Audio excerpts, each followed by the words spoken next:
Now, this is a story that probably should have come and gone. This is one of those instances that I believe some journalists and websites created a mess that really didn't need to happen. Honestly, that actually happens quite too often, but it did, and I am very nervous for the future of this YouTube platform. So if you haven't been following along, YouTuber Scirocco, a gaming YouTuber, uploaded a few controversial videos involving interactions he had in Red Dead Redemption 2. Specifically, the ones that came under fire were his interactions with a woman in Saint-Denis promoting the rights for women to vote. Now, I still can't show what he did, but essentially he listened to the woman talk about her cause and then punched her unconscious, which led to the video gaining over 1.7 million views as of today, and it's titled Red Dead Redemption 2 Beating Up Annoying Feminist. Due to this success, he continued, making this into a series of videos in which he would next feed the feminist to pigs, throw her off a cave's cliff, chase and push her down until she gives up, feed her to alligators, and then lassoing her and leaving her on train tracks until she gets run over,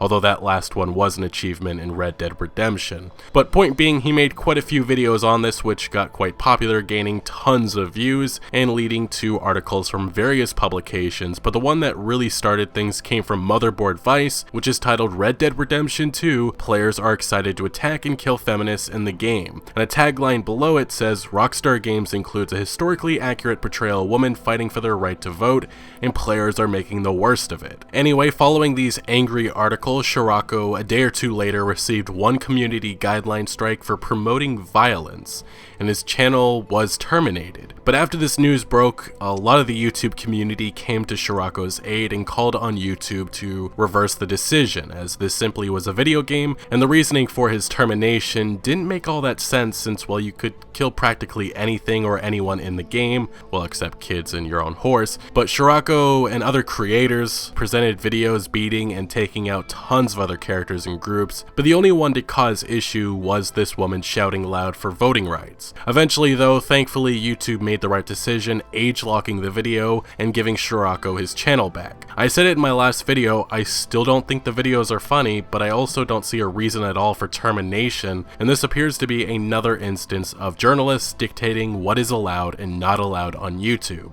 Now, Ryan Wyatt, or Fwiz, who is head of YouTube Gaming, gave an explanation on what happened and why they reversed the decision, and I have to say what he states is kinda concerning. He says, sometimes we make mistakes, which is why we have multiple escalation paths for reviewers to raise tough decisions, and we give creators the right to appeal. The reviewer will be educated on this outcome and on how to avoid repeating this mistake. So my issue with this statement is, who are these reviewers, and are political agendas dictating what is or isn't allowed on this platform? Because Scirocco did not break terms of service, and the fact that a 500,000 subscriber channel can be deleted that easy is scary. But also, if this story doesn't get the outrage it did with people like PewDiePie and Keemstar talking about it, does this outcome change? Well, since Scirocco has had his channel back, he certainly, well, I mean, he's playing with fire and asking YouTube to do something. I mean, you really just can't make this stuff up, and, well, right now, mainstream media and many gaming journalists are not happy with YouTube's decision to reverse the ban. As for one, it has spawned tons of other YouTubers copying what Scirocco did, and some of them are really taking this way too far, and it's actually quite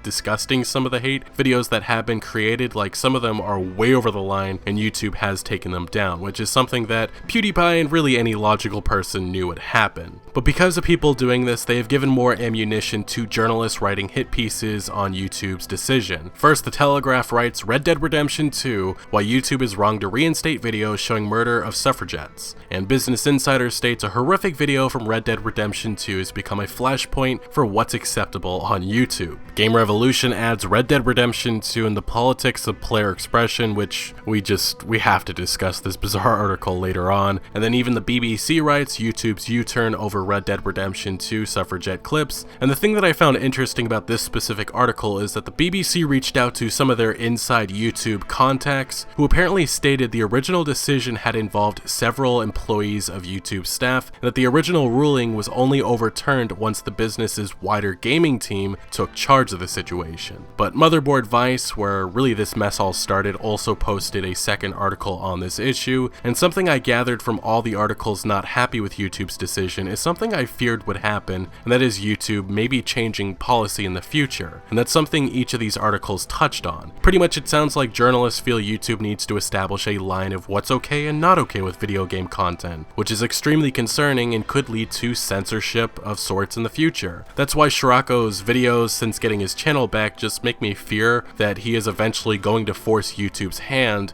and they will do something. But Motherboard Vice wrote, "That being said, Shirako does raise a legitimate question. Gaming is one of the most popular categories on the platform, and YouTube is filled with footage of violent video games. How does YouTube decide when a video of a scorpion from Mortal Kombat decapitating a female character is just a game, and when is it promoting real-world violence?" And also, Business Insider boldly stated, "That said, there's obviously a difference between content intended to provoke a response, like a video specifically about violently attacking a women's rights activist, and the kind of violence depicted in games like God of War." And next, the BBC included a quote from Outside Extra presenter Ellen Rose, who said, "It's interesting that in a huge beautiful game with an amazing array of things to do, that's actually pretty progressive in its storytelling, someone decided to take a character representative of progress for women and kill her in not just one but multiple ways for several videos. It's also interesting, but not all surprising, that these are some of the channel's most popular videos for months, and people in the comments are being weirdly gleeful about the idea of a women's rights campaigner or annoying feminists being assaulted this way. I think that YouTube needs to stop and look at those responses when making decisions as to whether or not a clip is good for the site." But lastly, we have Game Revolution, who took a different route than anybody and instead blamed Rockstar Games, saying Rockstar should have known the inevitability of Shirako's videos and the reactions it would garner. Pretty much they think making the woman annoying is Rockstar's fault, and Rockstar should have known people like Shirako would have reacted the way they did, I guess. They also go on to claim that Red Dead Redemption 2 isn't political enough, playing too down the middle, and they likely should have made it that players couldn't hurt or touch the woman. They also state by allowing players to hurt the NPC, it invites toxic stances that are already prevalent in the gaming community and gives them more steam. Feminism has already been politicized in the video game realm, and letting players punch feminists fetishizes the anger felt towards people who just want diversity and fewer problematic games. Which this article really comes off as a hit piece in a way that is unexpected, and I just don't really know how to react to this. But essentially, to put all this together, Shirako was unfairly banned and the decision was reversed. But many are not happy with that decision because they feel the videos cross the line and are indeed promoting violence specifically against women, although many of them are ignoring the thousands of other videos showing players killing all different types of NPCs in various games. Now, I personally feel many of the journalists calling this situation out are calling on YouTube to adjust policy on video game footage and censor certain types of content. From my point of view, it seems the issue many of these journalists have presented is how users engage with content, and they seem to want YouTube to remove content that has people acting disgusting, I guess, in the comment section. This is what I gathered, and I personally will say I have no idea how you could allow reviewers to decide if a video is okay or not based solely on comments. Anyway, I do see Shirako and other creators playing with fire, and this whole situation has spawned many different concerns for the future of this platform. But what do you guys make of YouTube's decision to reverse the ban and also the outrage over that decision? Let me know your thoughts down in the comment section below, but thank you for watching. Make sure to leave a like if you did enjoy this video or found any informative value, and consider subscribing for a lot more Red Dead Redemption 2 content to come, and remember, Outlaws for life.